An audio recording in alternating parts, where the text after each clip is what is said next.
पांडवों ने पहले कृपाचार्य से और बाद में द्रोणाचार्य से अस्त्र शस्त्र की शिक्षा पाई। उनको जब विद्या में काफ़ी निपुणता प्राप्त हो गई तो एक भारी समारोह किया गया जिसमें सबने अपने कौशल का प्रदर्शन किया। सारे नगरवासी इस समारोह को देखने आए थे। तरह तरह के खेल हुए और हर एक राजकुमार यही चाहता था कि वही सबसे बढ़कर निकले। आपस में प्रतिस्पर्धा बड़े जोर की थी, परंतु तीर चलाने में पांडु पुत्र अर्जुन का कोई सानी ना था।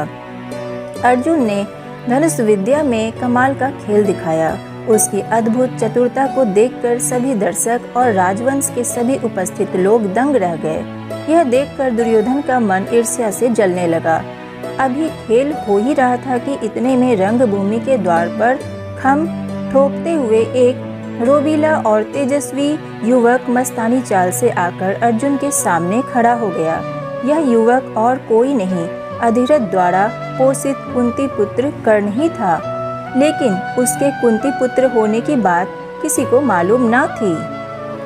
रंगभूमि में आते ही उसने अर्जुन को ललकारा, अर्जुन, जो भी करतब तुमने यहाँ दिखाए हैं उनसे बढ़कर कौशल मैं दिखा सकता हूँ।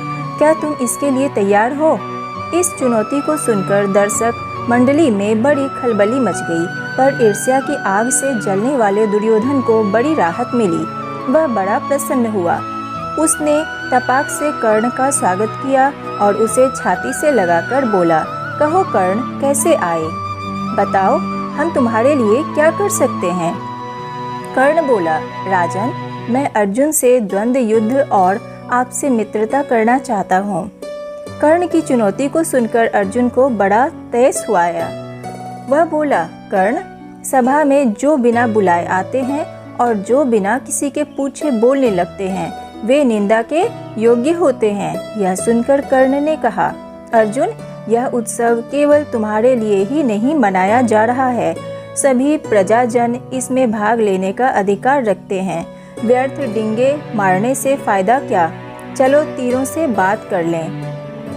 जब कर्ण ने अर्जुन को यूं चुनौती दी तो दर्शकों ने तालियां बजाई। उनके दो दल बन गए, एक दल अर्जुन को बढ़ावा देने लगा और दूसरा कर्ण को। इसी प्रकार वहां इकट्ठी स्त्रियों के भी दो दल बनाए गए।